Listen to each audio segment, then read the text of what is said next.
Hey, what's up, people? Cheers. Happy Sunday. It's good to be back. I had, for those who weren't aware, I took a week off. I stopped talking. I'd gotten to the point where gotten a little tired of my own voice, and I needed to step away for a week and kind of consider where I was and where my head was, and take a much needed vacation, which was wonderful. I sat out by the ocean for a week and read and thought and reflected, and it was really nice. I stayed off social media for a week. I stayed off the usual channels and all that good stuff, which was really nice. Uh, of course, I took the week off where everything that we have been talking about for a couple of years now escalated.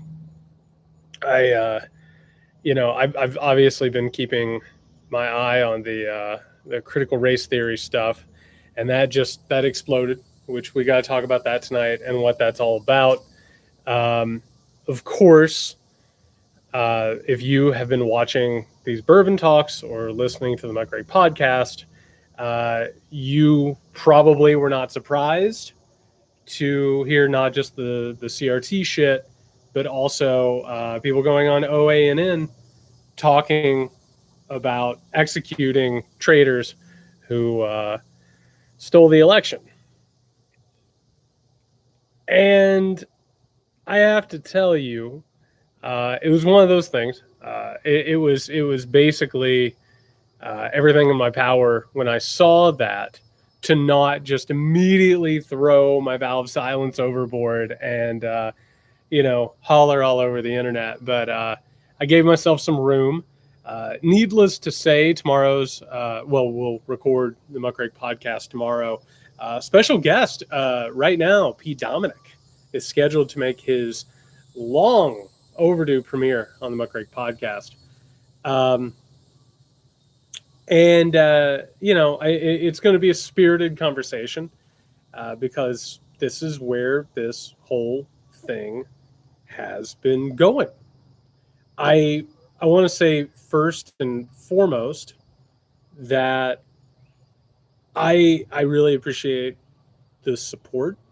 I had people reaching out to me while I was gone for the week to make sure that I had heard what was going on with both the critical race theory bullshit, but also with the execution stuff. And on one hand, I'm sorry that we have to talk about all this stuff. I'm sorry that we have to get together. It's nice. Y'all are good people. I enjoy your company.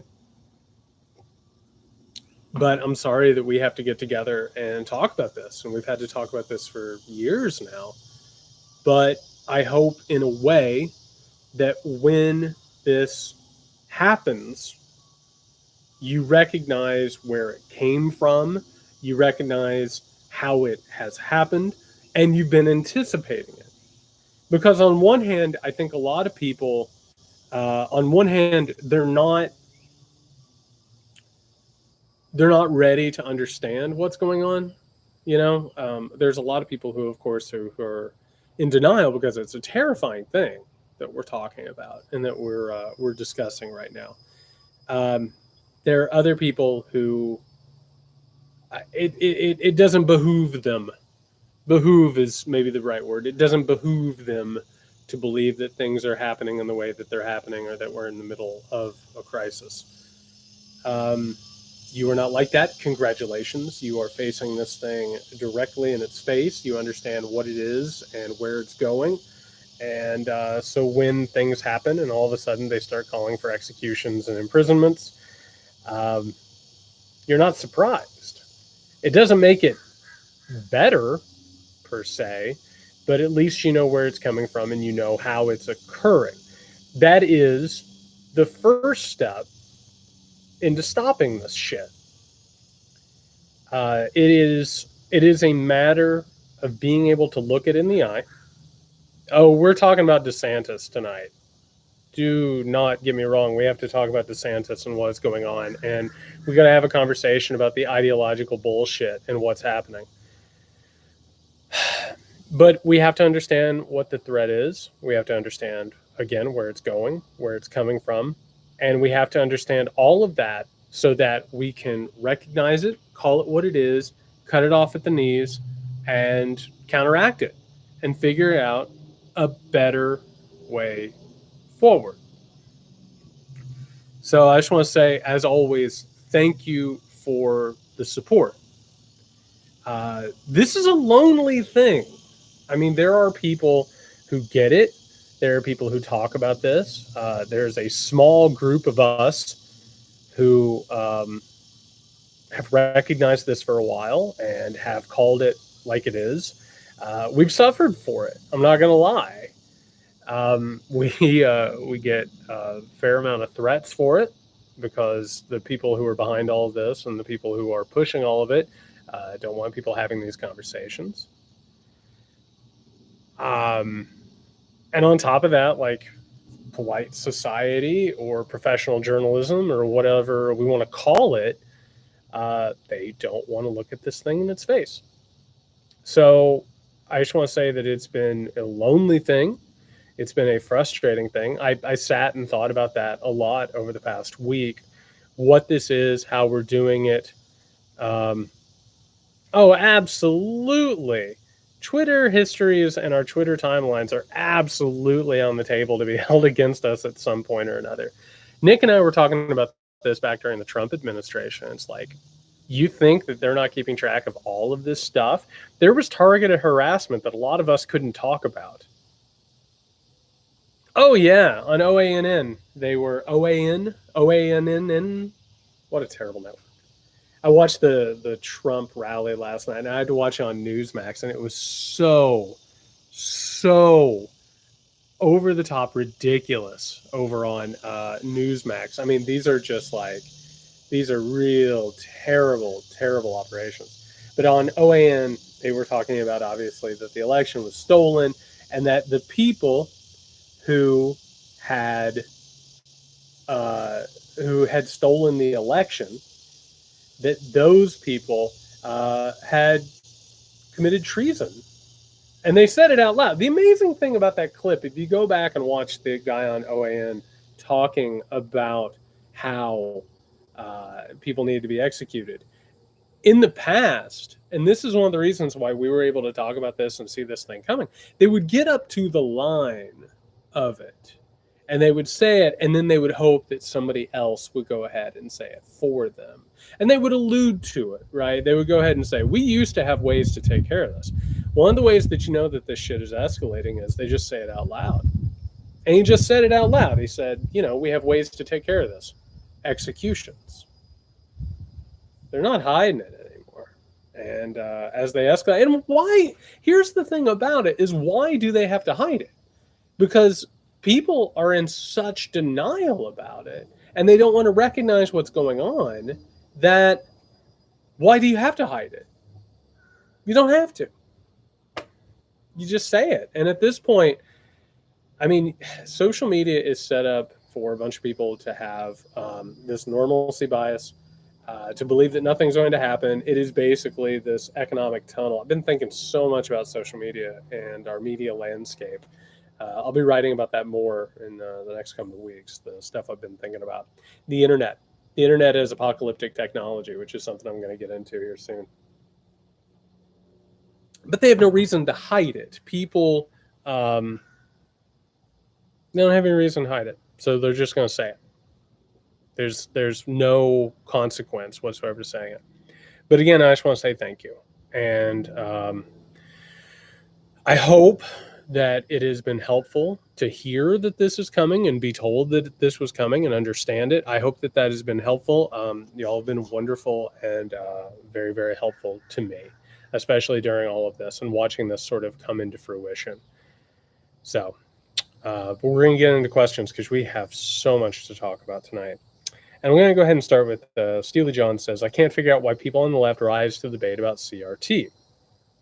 It's basically it's basically, let's not teach history that makes us look bad. It's a non-issue. Teach history, refute the interpretations if you can, but teach all history, period, agree.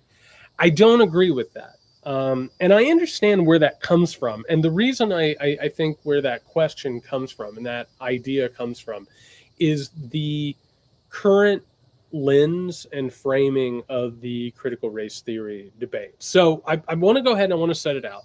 I wrote about this on the Substack. You can go and check that out if you want to. But I'll go ahead and get a little bit more in depth about it tonight.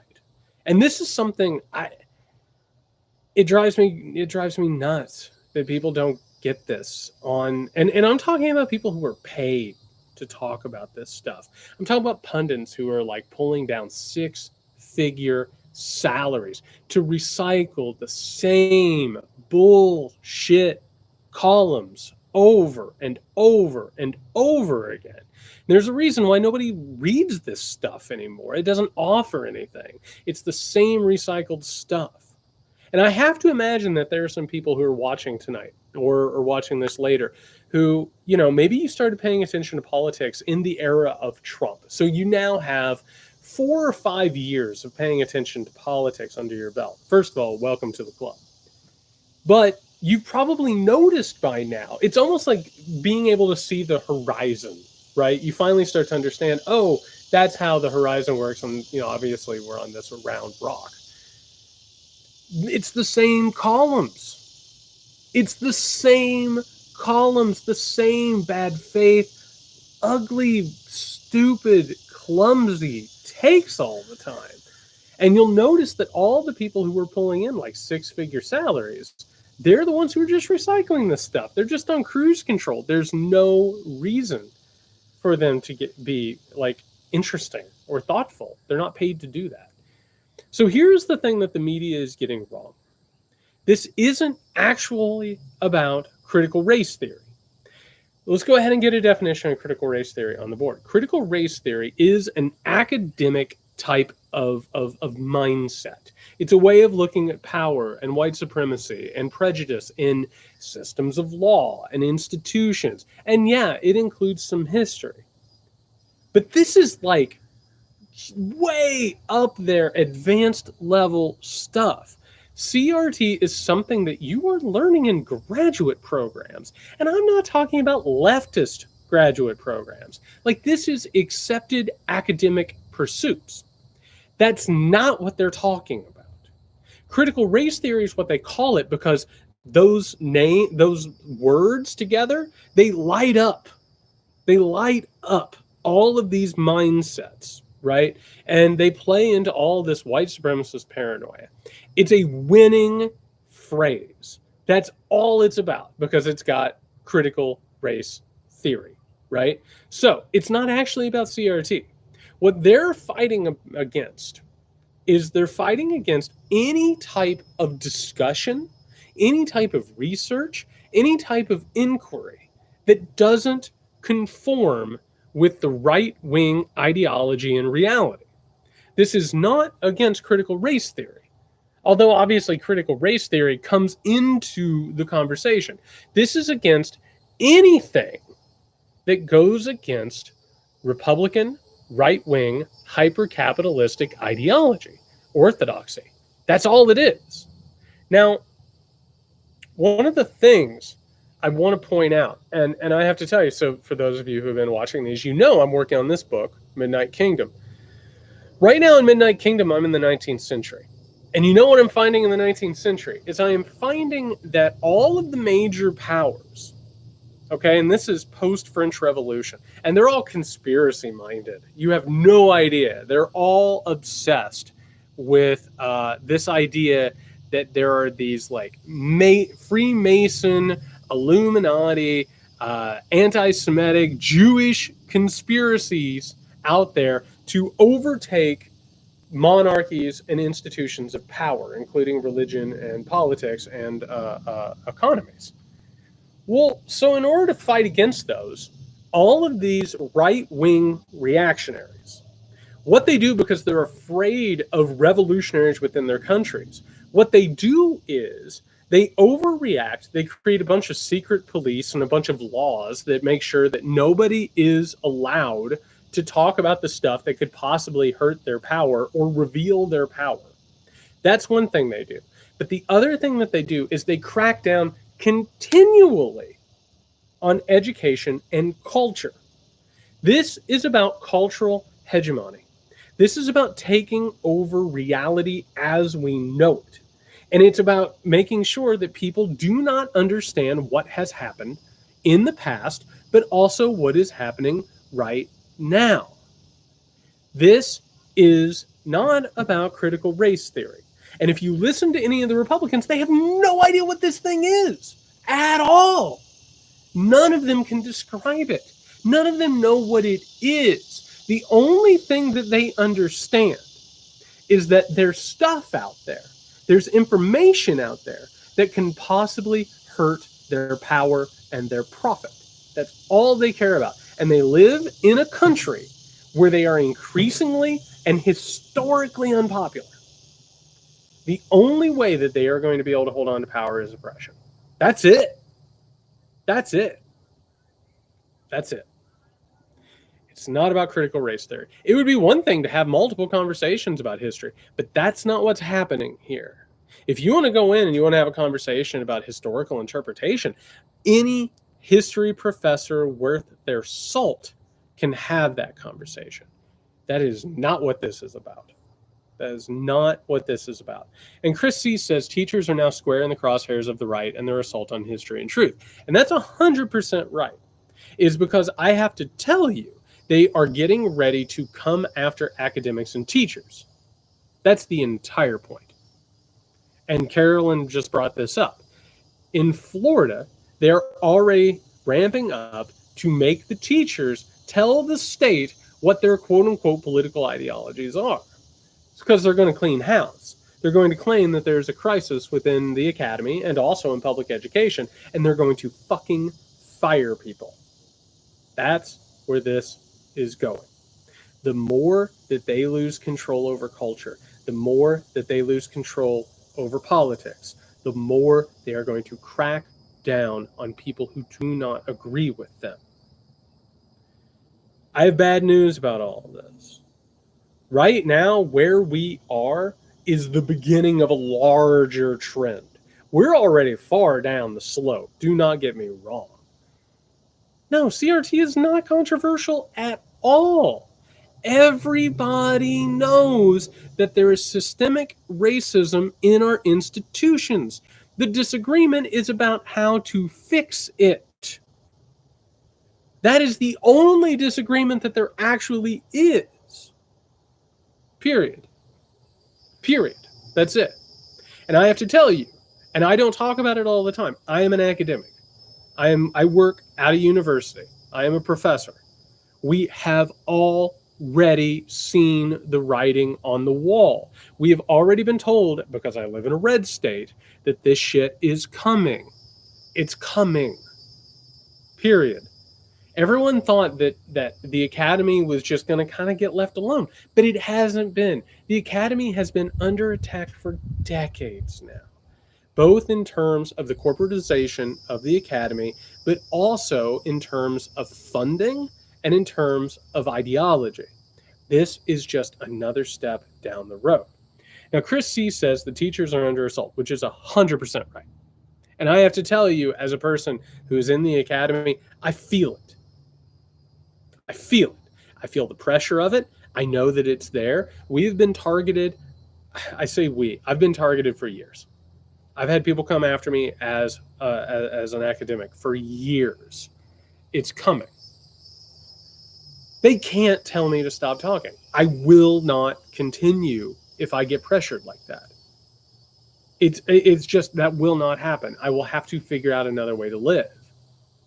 That's the simple truth. And one of the things that allows me to do that is like people supporting me. It's people on Patreon. It's on Substack. That's the only reason why I do that stuff, is because I have to chisel out my own little place where I can talk about things and not be afraid of the retribution from it. I can take threats. I can take people showing up at my house. What I can't take is when I have institutions that are coming after me. That is the larger problem. And that's where this thing is coming. Florida got ahead of the pack. It doesn't mean that it's not going to continue. And yes, absolutely, there will be a brain drain in red states.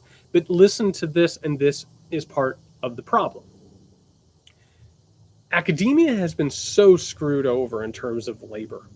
The market is just absolutely saturated. So you have people left and right who have no ability, regardless of what their credentials are, what their experience is, all of that.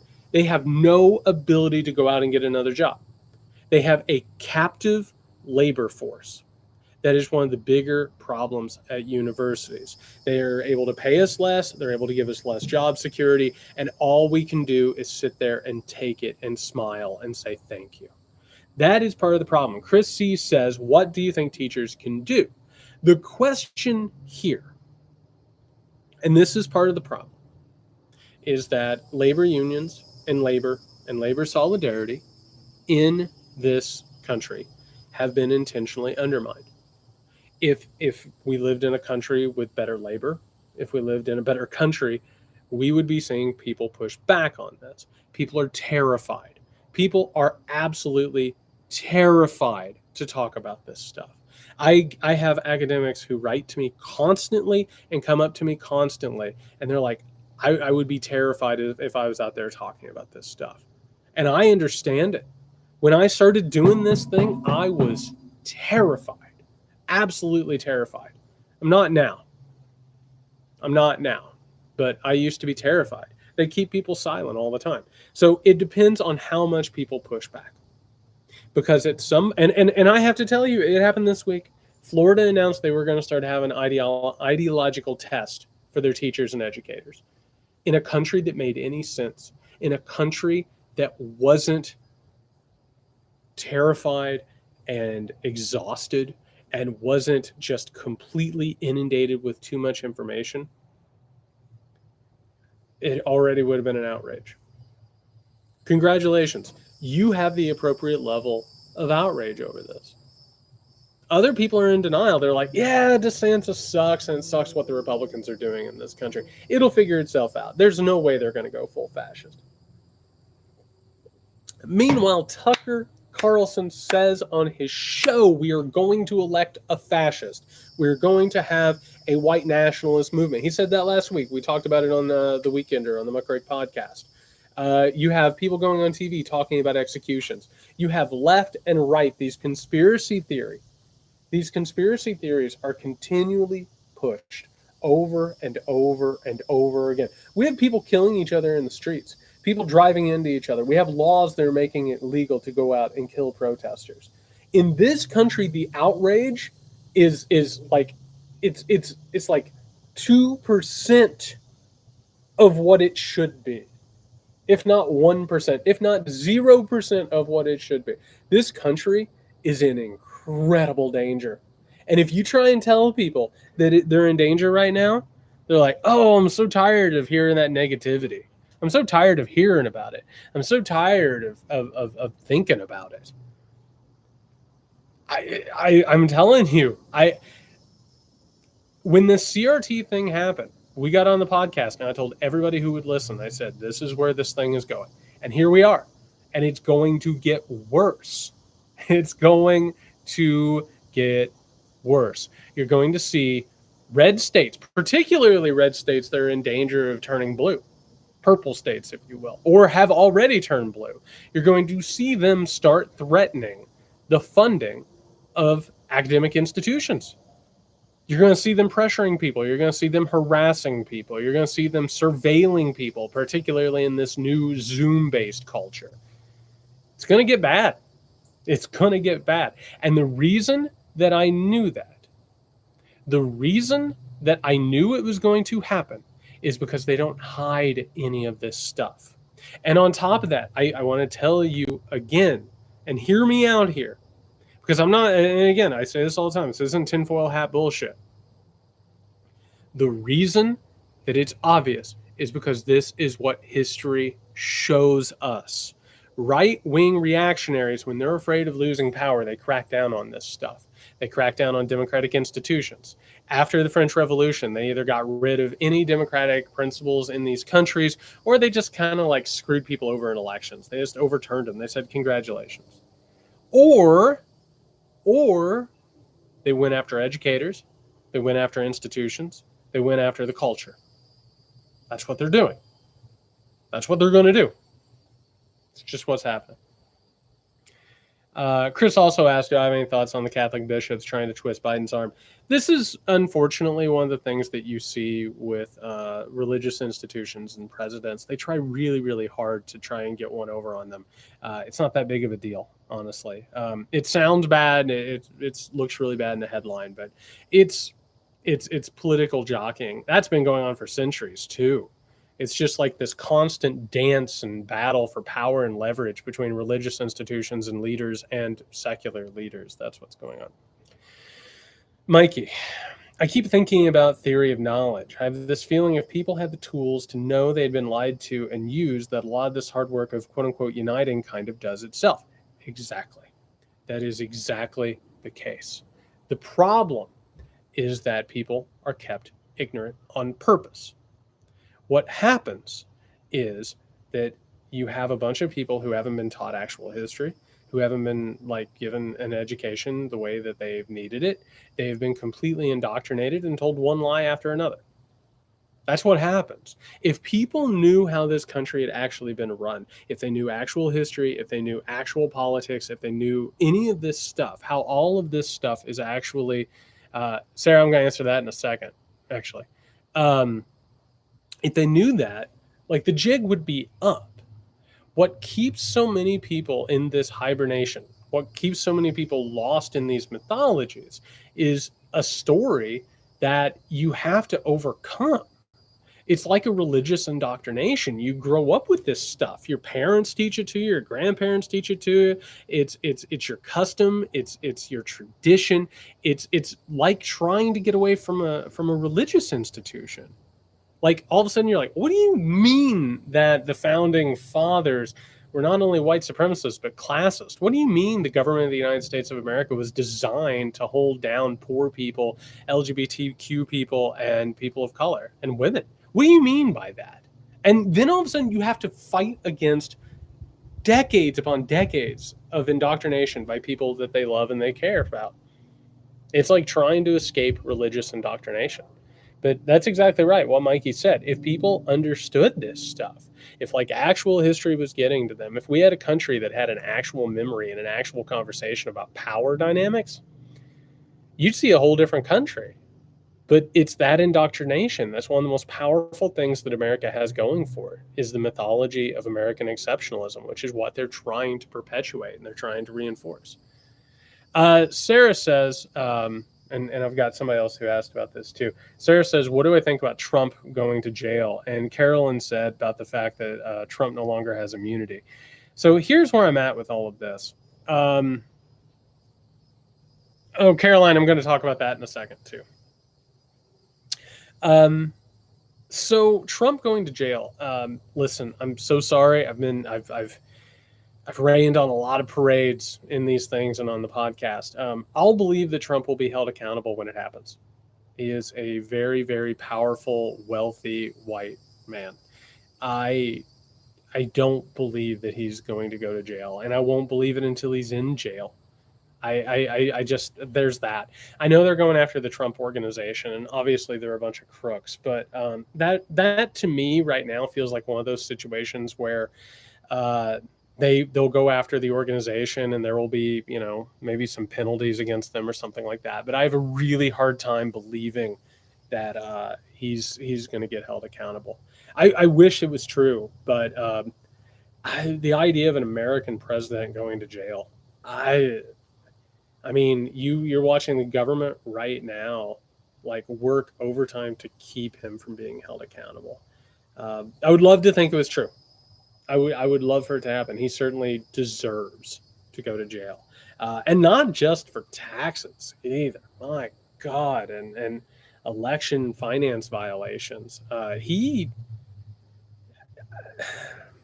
I mean, the things that he did during the pandemic were crimes against humanity. I mean, let's just be real. Let's call them what they were. Um, and he betrayed the country. He betrayed the people. God knows how many people died uselessly. It's awful. Awful.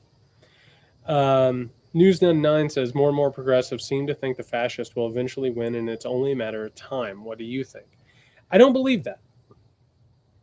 I know where that's coming from, and I talked a little bit about that today on Twitter. I think we're made to feel powerless, and I think the way that this culture works, particularly right now with popular culture and politics as spectacle, I think we are intentionally told over and over and over again that politics is a very, very large machine that has nothing to do with us, and we should just watch it and be entertained and see where it goes. I have hope. I have hope because I'm watching conversations change. I'm watching people think deeper and deeper about politics, culture, and economics. I'm watching a lot of faith in old, fragile institutions start to fall apart.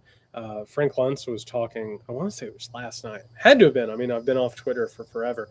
He was talking about how like less and less people are having like sort of blind faith in capitalism, which tells you automatically that this is a system that's in trouble. It has been going on for so long, and we are at such a moment of crisis that history tells me that there are things that change that you never would have thought could have possibly happened. They come up out of nowhere.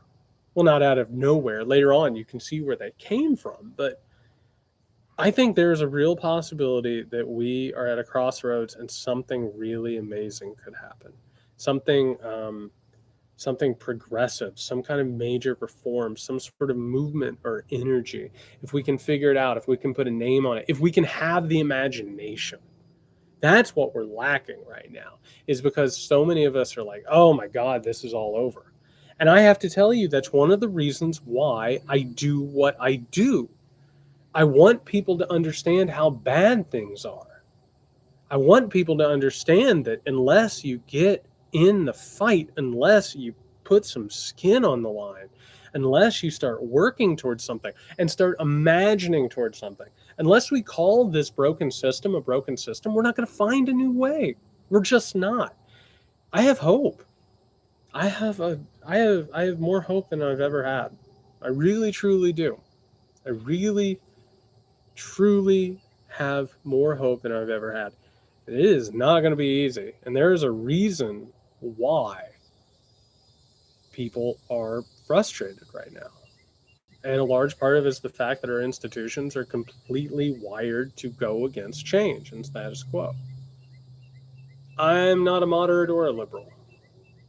I would probably have to call myself a leftist, is what I would have to call myself. I usually wait until 60 minutes to finish off the first glass of bourbon, but it's one of those talks. It's one of those talks.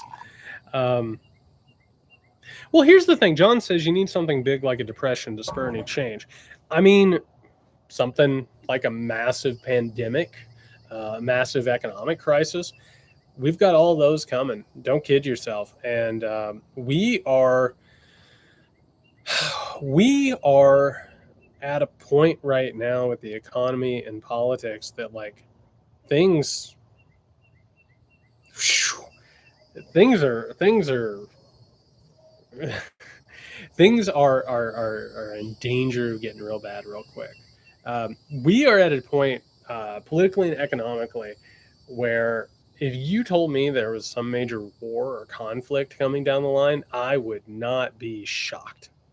I've been talking about this for about a year now. I think we're overdue for that. I think the game board is pretty set up. I think that's pretty set up. I'm drinking Larceny tonight. It's a good bourbon. Larceny tonight. I need to get somebody to sponsor these bourbon talks. I need somebody to just send me just a regular case of bourbon.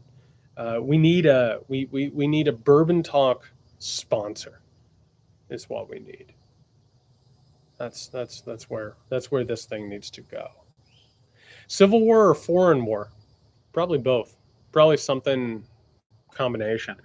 We are really ripe for some sort of a foreign type of entanglement that will have domestic problems exacerbate and get worse and escalate. I could see that. That makes a lot of sense to me. Makes a lot of sense to me. Harlow, does DeSantis have what it takes to be the next Trump? Absolutely, he does. The problem with DeSantis is he is missing the weird brashness of Trump, the sort of the devil may careness of Trump. The I don't give a shit. Just I'm going to go out and I'm going to say a bunch of stuff. It doesn't make any sense. Whatever. DeSantis though has a really good radar. He has a really good radar for what the right-wing base wants, and he's very good at understanding what he's very good at understanding what he can get away with. He's more calculated than Trump, which is a frightening thing. I still don't think that DeSantis is the heir apparent to Trump. I still think that we're waiting to see where that's going to end up. Tucker's going to make a really attractive candidate for these people. You know, and also I haven't seen DeSantis in a debate. Like the only one of the things, of course, because it's made for TV, right? You need somebody who's going to come out and control debate the way that Trump did. So no, I don't know if DeSantis is the one, but he's got a lot of potential to be an heir apparent. Yeah. Aaron says, you were so positive a moment ago. So after we get through the next 4 years, things may be more hopeful. I would love that. I would love that. I really, truly would. I think we will have a much better idea of where this is going after the midterms. The Democratic Party, one of the things, and we'll talk a little bit more about this tonight, the Democratic Party needs a giant sea change. And if things are going to get better, it needs to be a groundswell. It needs to be Americans from a grassroots perspective challenging the Democratic Party by using more homegrown grassroots candidates. And if the Democratic Party is going to get any better, that's the only way that that's going to happen. Because this Democratic Party right now is too chained to the status quo, too dedicated to the status quo. There needs to be a major change within the Democratic Party for this to feel that more hopeful after the midterms. But we'll see.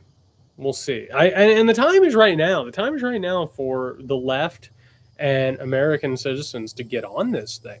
Start thinking about running for things. You have to start thinking about things like school boards. I mean, that's part of the CRT thing. It is animating the local and the regional elections in the way that Newt Gingrich and the Contract for America Republicans animated national politics. That's a big chunk of this. It's a big, giant chunk of this. Absolutely. Linda, is there a reason for the increasing violent rhetoric? Is it just a normal escalation or maybe an anticipation of an infrastructure bill possibly passing in the eventual showdown with the For People Act?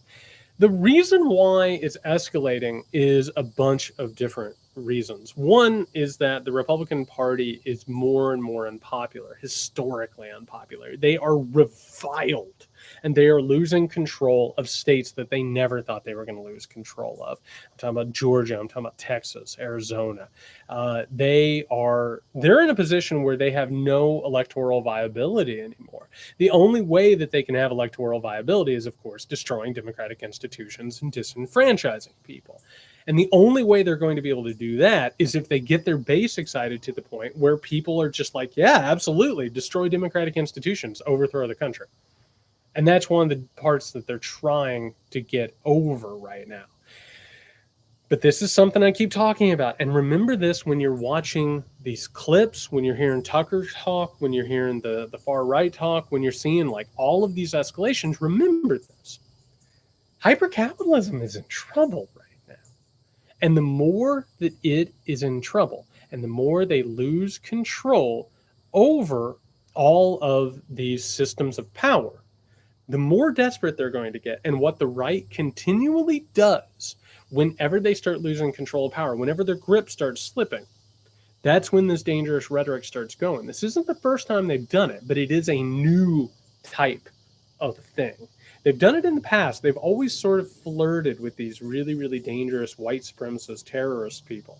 But right now, what they're doing is they're making this mainstream, which is one of the things that Trump was able to bring into the Republican Party. So they're desperate. That's what's going on. Yeah. Chad, I've spent the past few years waiting on the Democratic Party to save me. It hadn't occurred to me until a recent Bourbon Talk that they're not going to. They're not going to save me, right? No, they're not. And we have to stop waiting on politicians to save us. We have to fight for ourselves. We cannot. Oh, absolutely. We can talk about that, Sarah. That's next up. That's a good question, or a good topic, I guess. No, Democratic Party is not going to just save you. The Democratic Party is a party of the status quo right now. Yes, they are not as cruel. Yes, they are more progressive when it comes to social issues, but they are not interested in changing a lot of things. Some of them are, but the large portion of the Democratic Party is largely a status quo party. You have to save yourself. We have to save ourselves. The fact that we're doing this right now, that we're talking, that we're exchanging this information, that's awesome. We're building solidarity. We're building a shared reality that we can build off of. That's one of the reasons why we do these Bourbon Talks. One of the reasons why I do the podcast and the Substack is so we can have places where we can talk about this stuff and share information and have conversations. But we also have to fight. If we want a Democratic Party or a party that is going to represent us and is going to actually stand up to the Republican Party and the destruction of democracy and rising fascism, we have to make that happen because that's not who they are. We're dealing with a Democratic Party that for the past few decades has been more or less dedicated to the same hypercapitalism and neoliberalism as Ronald Reagan. They have disagreements when it comes to social issues and particularly how some of these things should be worked out. They want to raise up the middle class, they want to say the right things. They want to talk about social conditions that lead to things like crime or all of that bullshit. But they are more or less in agreement economically and in terms of power structure. That's starting to change now because the Republican Party, whenever they come into a consensus, moves further right and gets more and more dangerous. But no, they're not going to save us. Sarah said, Sarah Woods, can you talk about how democracy and consent are not part of biblical values? Absolutely, they're not. No, it's all about divine agents. There's a reason why monarchies, hierarchies, and anti-democratic institutions rely on religion to cement their power base. Because it's all about, I have revealed knowledge. God has chosen me, so I have the right to rule. That's what the right wing is about. It's about maintaining those ideas. The idea that some people are just chosen and some people are just born better than other people and they should be in charge. Don't talk to me about bringing people up. Don't talk to me about building bridges. Don't talk to me about evening things out or equity or any of that shit. That's the reason that they always work with religious institutions, because it automatically gives them the bridge from the want for hierarchical power over into destroying democratic institutions.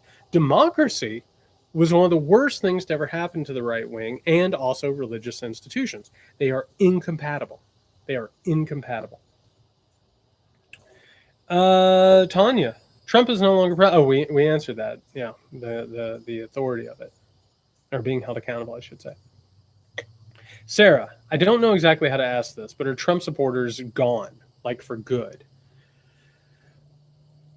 No, no, I don't think Trump supporters are completely gone, and I don't think that we should give up hope that some of them are going to realize that they've been under the sway of a cult-like mentality. Um, it did get dark, didn't it? There we go. There we go. We got tons of light. We're good. We're good to go. I grew up in this really, really small town, and I questioned a lot of things, and I didn't necessarily fit in with the power structures and the ideology of the time. But even I didn't really know any better. I was ignorant as hell. If you would have taken me, God, the change for me happened. It happened in 2003.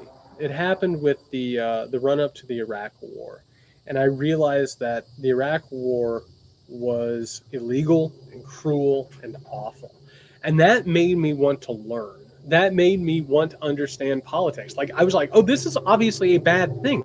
How could we ever arrive at a moment where something like this could be possible? And then I educated myself.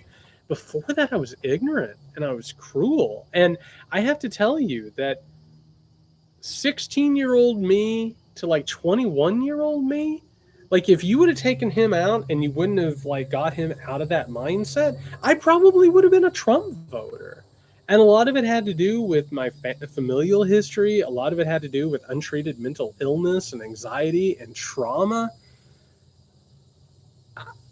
I don't think that they're gone. I don't think the Trump supporters are all necessarily gone. Some of them are. Some of them are not coming back. Some people are going to be lifelong Trump supporters. I knew people who lived their entire lives thinking Richard Nixon got a raw deal. I mean, even after Nixon had died. So some Trump supporters are not going to come back, but I don't think they're all gone. And I also think, and this is an important thing it was something that I was thinking about over the past week when I took a week off. We have to give some thought into why people are the way that they are, why they vote the way they do, why they think the way they do, why they're cruel. A lot of it has to do with trauma. A lot of it has to do with indoctrination. A lot of it has to do with them overcompensating for insecurities or things that they've gone through. This is a deeply unwell country, a deeply unwell country. And I say that from a place of love and hope, because this country, I mean, it's not healthy. And the culture of not just politics and not just white supremacy and not just like patriarchy, but just consumerism,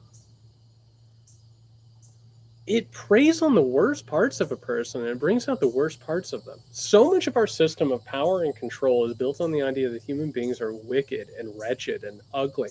I don't believe it. I really, truly don't believe that. And I think that Trump supporters, I think some of them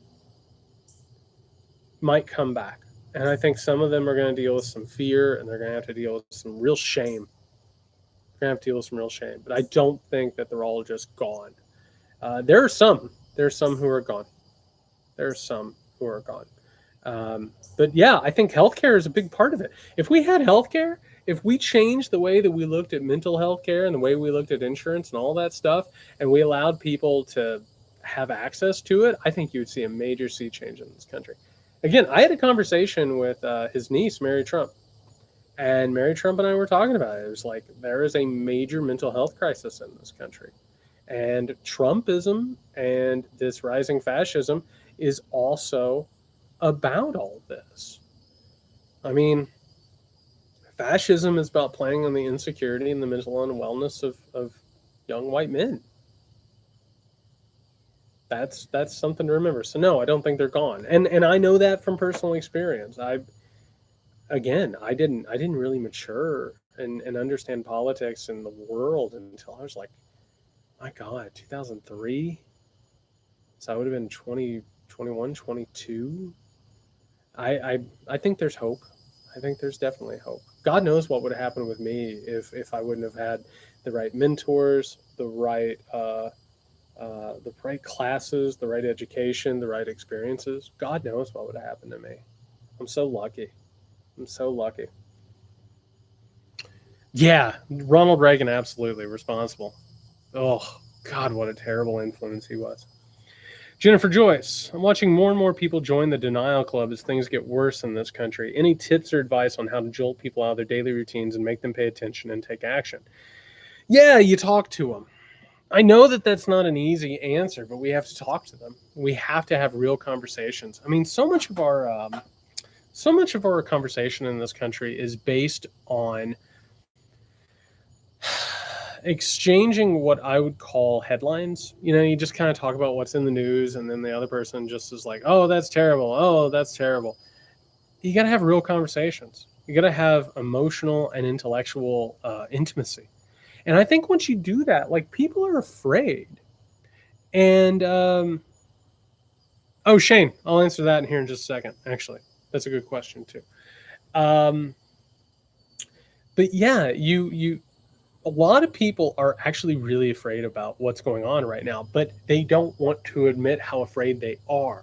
They don't want to be called hyperbolic. They don't want to be called hysterical. They don't want to be called overreactors.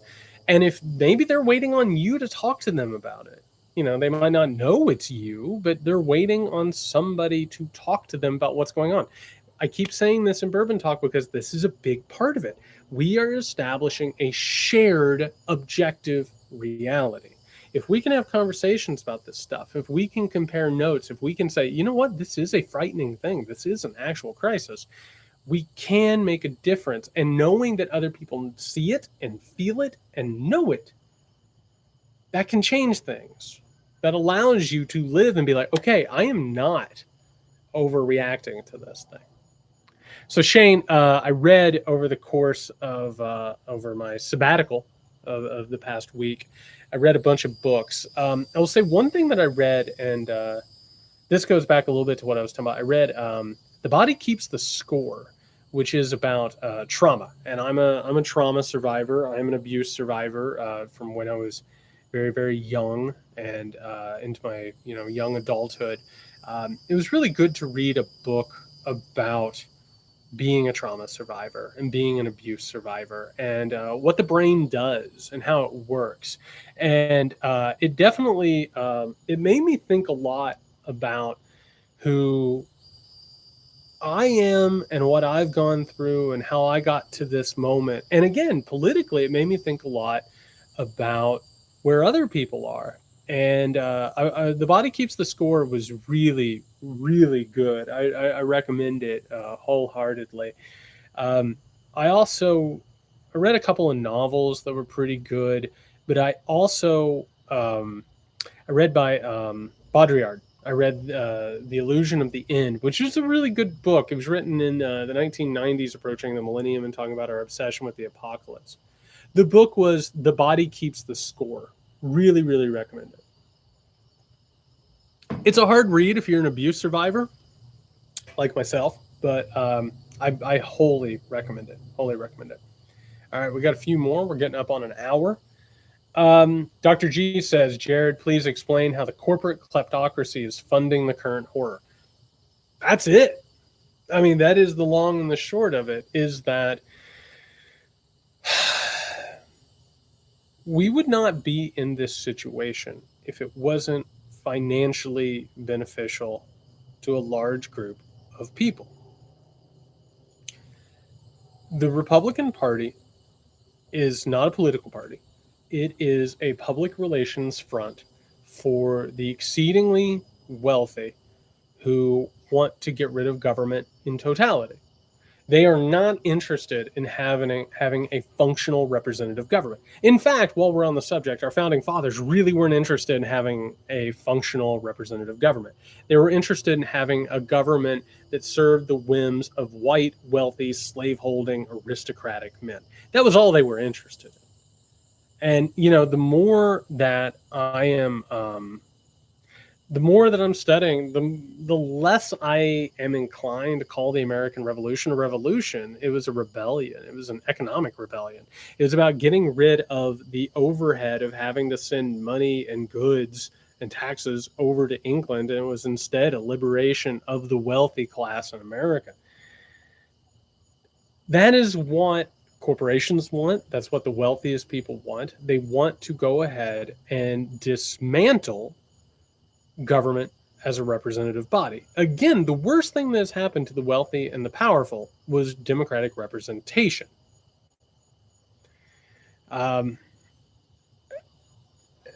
Liz, the reason the Democratic Party continues to ask for money is because they see the crisis as an incredible opportunity to fundraise.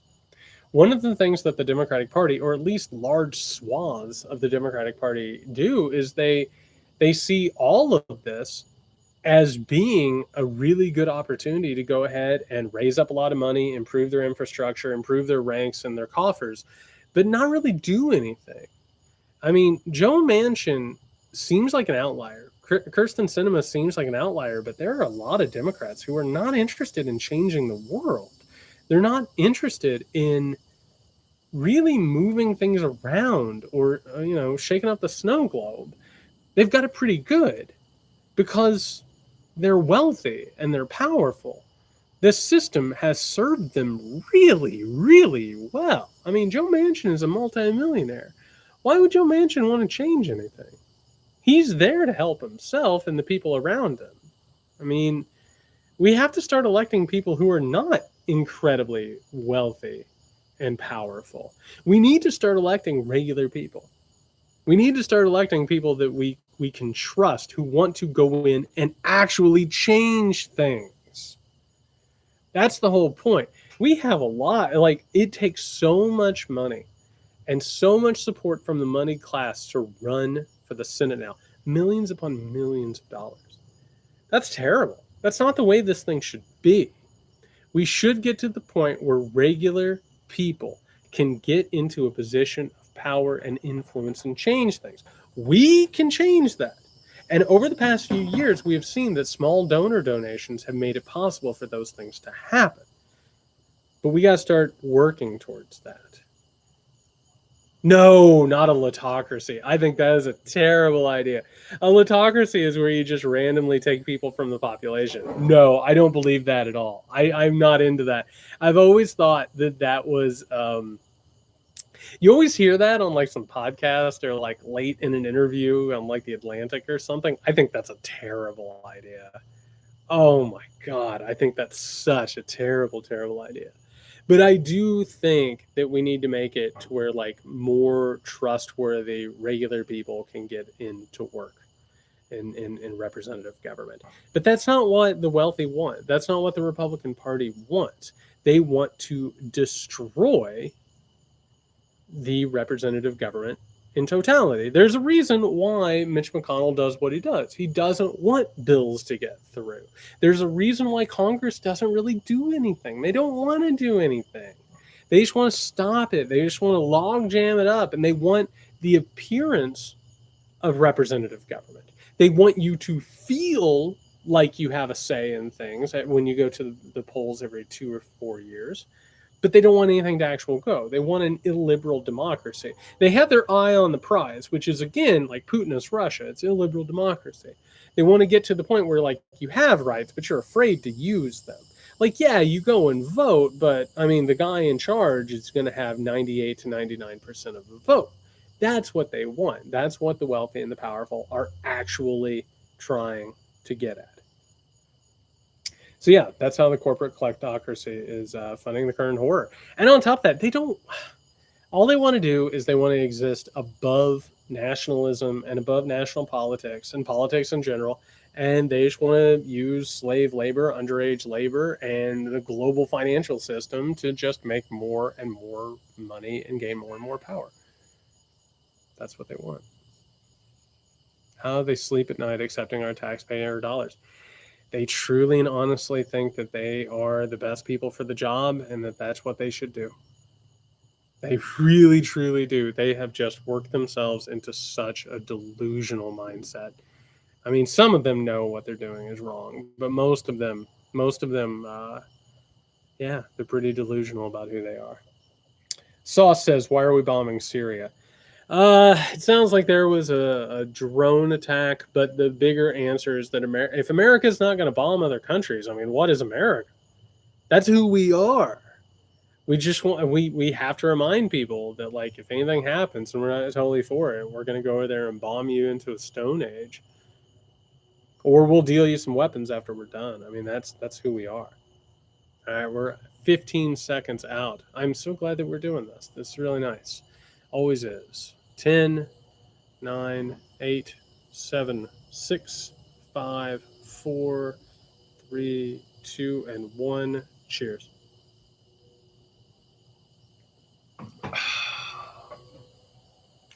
This is always a good time.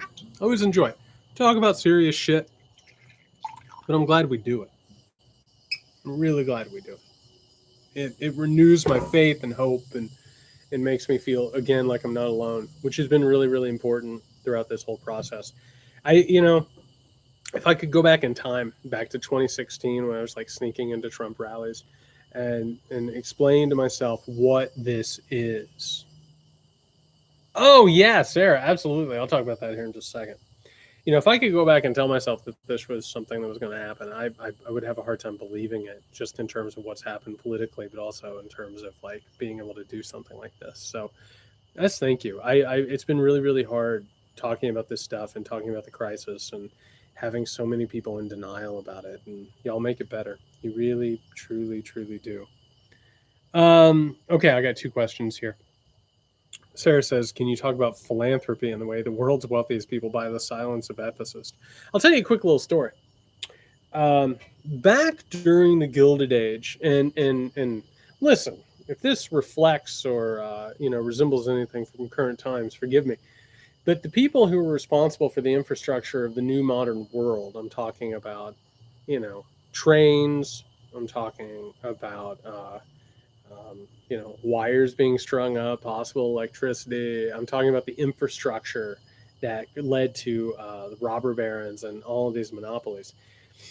Almost like the people who created the internet and all the transactions that we take for granted now with the internet. When they got so much money and they gained so much control of the country, eventually some advisors came to them and they said, hey, you got too much money and people are going to come with pitchforks and torches here pretty soon. I got a pretty good idea, which is you should create charitable foundations. It'll sound great. It'll look so good in the newspaper, and it'll sound like you have an actual soul and you have an actual beating heart. But the good news is you'll be able to write it off on your taxes. It will take your money and actually you'll be able to put it towards the things you want to put it towards, and you'll have your own unanswerable government body. Like, if you gave your money to the government, you don't really have a say in what the government's going to do with it. But if you go ahead and create a charitable foundation, you're in control of them. You can decide what they do with it, and on top of that, you get the tax break. So it's a win-win-win. I'll just say that, and I'll just say real fast that the whole charitable organization is complete bullshit. Like, it helps people, absolutely, but it would help people also if that money was not being monopolized and being brought into this very, very small group of people for their own control. Lacey asked, any hope with the DOJ suing Georgia? Maybe. I don't know. This feels like one of those things that could potentially end up in the Supreme Court, and this is one of those that I do not see that conservative body actually dealing with in a true, honest, good faith way. The Bill Barr whitewashing himself. We all knew this was coming. We all knew that eventually all of these just reptiles who worked with Donald Trump were going to have their moment where they were going to be like, oh man, I didn't want anything to do with this, and Donald Trump was terrible, and I told him no all the time, and I was disgusted. And hey, by the way, do you have a spot on Dancing with the Stars? Because I have a book that's coming out, and I really want a lot of people to buy it. So shall we do it? And Bill Barr was at the top of that list. I mean, he was just absolutely just an atrocious human being, and did more to damage the rule of law than most of anybody. I mean, the damage that he did was really unconscionable. And and now everyone's just gonna be like, come on over, Bill Barr. The water's fine over here. Come on over. Fuck Bill Barr. Fuck Bill Barr. Blake Berlin asks, this question doesn't have anything to do with our current political climate. I apologize ahead of time. Don't worry about that. I'll take questions that don't have anything to do with politics. since you have one of my favorite brains amongst us, since you have one of my favorite brains amongst us humans, cheers, Blake. I appreciate that. I really appreciate that. I'm one of your favorite brains. It's not great all the time. I try and make the best out of it. I appreciate that. What is your advice when you feel lack of focus, confidence, and motivation as a writer? Okay. Focus. I don't know what to tell you about focus. I fight with that every single day. I just make myself sit at the desk. I just make myself do it. And if I had better focus and if I had better attention, I think I'd get a whole lot more done. Like today, I was coming back, of course, from vacation. I was trying to get back to the research, and I had a really hard time. I found some good stuff today. I found some good research today, but not enough. You know what I mean? Not enough. So I would have found more if I would have had more focus today. But in terms of focus, I think you just spend the time you need to spend, is what I would say. And, not having this thing on and around is really, really helpful. Just put it over to the side. I'm going to be spending less time with my phone in the near future, which I am pumped about. Very, very pumped about. Confidence. I got bad news for you. It doesn't matter how many books you publish. It doesn't matter how many good reviews you get. It doesn't matter if you, as an academic, if you get tenure. It doesn't matter what level of success you get. That confidence doesn't really get better. And I try and tell that to my students all the time, which, is not the best thing to hear. I see Sarah here in the chat, one of my former students. I think I probably told Sarah this at one point. It's just you move up a level, but like the same insecurities are just there. And that's part and parcel of being an artist is, it's one of those things where you think that if you just get this next book published, like you will, Trump is not going to be the Speaker of the House. What I love about that was like one of those like really excellent Trump moments where somebody said it to Trump. They're like, you could go and become the Speaker of the House. And he's like, yeah, I could do that. Yeah. Which is just the lack of intellectual rigor with that man is incredible. Watching him at that rally was, my God, like obviously he's a symptom and not the disease, but just knowing that he plays any role in what's going on in this country is just so upsetting and just disgusting. But yeah, the confidence, you just got to find confidence outside the writing. You got to find a decent mental health state. Motivation, for me, the motivation to write is, my family grew up in factories and coal mines and prisons, and I'm the least I can do is put my ass in the chair. That's why I say to my students, you just got to put your ass in the chair. You got to put in the time because it's a job. That's all I got to say. It's a job. Captain Man Cave, what did you do during your self-imposed week-long sabbatical? I put my ass in a beach chair is what I did. What I like to do is on a vacation, on a respite, is I like to sit, look at the ocean, and read books. That's all I want to do. Eventually, I'll figure out. I'll go around the world. I'll see what there is to see. I just want to read, and I just want to chill out. I just want to. I want to let the brain slow down. I want to reflect. I want to think. I want to spend some time with myself. So that's what I did. I drank a few margaritas and a couple of cervezas. It was good. It was really, really good. Groggy Bones. Jared, it's good to have you back. It's good to be back. Cheers. Richard, I do not celebrate milestones like 200,000 followers. I will say, though, it's funny you asked that. When I hit 100,000, I was super pumped. I was super pumped when I hit 100,000. I was just like, yes, there it is. We're good. And that was simply about reaching a good round number. After that, After that, to be honest, I don't really pay attention to the numbers anymore. It's just a pinball machine. You know what I mean? Like that's what Twitter is. It's just a giant pinball machine that gives you scores and readouts about who you are, quote unquote, socially, and the kind of clout that you have. But it's actually kind of meaningless.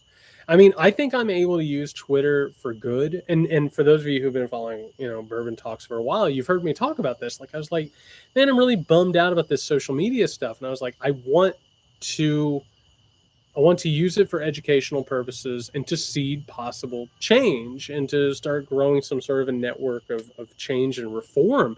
I feel like I've been able to do that a little bit, but holy God, do I have bots? No, no, I wouldn't even know what to do with a bot. Oh, Groggy, the masses missed you, and I missed you. Quick question: what was the best part of your vow of silence week? Um, I was actually able to recharge, and I had mentioned um, I read The Body Keeps the Score, and I was able to think about like I feel honestly like I changed a lot during the pandemic. Um, I feel healthier than I've ever felt, and I had a lot of time to sit and think, not just in terms of the abuse that I survived, but also like who am I and what do I want and what do I want to do. What do I want to do with stuff like this? What do I want to do with the podcast? What do I want to do with my stuff? Like, it's not enough to sell books or whatever. Like, that's not what I'm in this for. Like, I but I feel like I changed, and like I felt like for the vow of silence, I felt like I was able to like sit and meet this new me, because I'm constantly changing. We all are, and I was able to sit with myself and really understand who I am, and I felt like I was able to do that, and I felt like taking that moment was, yeah, yeah, yeah, it was really really good. Yeah, COVID changed us. I think that's right. Absolutely. So I just want to say thank you again for hanging out tonight. It is always appreciated. Y'all mean a lot to me, and this means a lot to me. Um, the weekend after the next, I'm actually going to be out of town, so we're not going to have a bourbon talk then. I will keep everybody up to date on when we'll do the next one. I'm hoping to do a live feed before then. Maybe like I said, maybe I'll do like a happy hour. Maybe I'll drink a beer or two and talk to people, particularly if things go bigger and bigger and weirder and weirder. I like doing the live streams. I don't know how people feel about them. I hear from a lot of people that they enjoy them, so I'll see about doing them. A reminder that we have scheduled, knock on wood, we have Pete Dominic scheduled for his Muckrake podcast premiere on Tuesday, which I am really, really excited about. And if you want to support the work, and I appreciate all the support that I get from you, if you want to support the work, you can go over to patreon.com/muckrake podcast, or you can go and subscribe to the Substack at jaredyatessexton.substack.com. I really enjoy Substack, and thank you again. I didn't really know about it until people on here told me about it, and it's been really good to me, and I really appreciate the support, and I really appreciate the kindness and the humanity and the empathy. It's been so much needed during all of this crisis, but also, you know like I said, it's like feeling under attack during this CRT bullshit. And I've had, like I said, I've had people like show up at my house. I've had people threaten me. I've had people say a lot of really messed up shit to me. But like, it's really bizarre to have this new focus, which like hits home in this very, very particular way. So I appreciate your support on that. I hope you have a wonderful night. I hope you have a wonderful week. I thank you so much. You mean so much to me. Cheers. Salute. One last. All right. I will keep everybody up to date. I'll let you know when we're going to do this again. Like I said, we'll do a live stream. We'll do a happy hour. Till next time, everybody. Stay safe. Be good.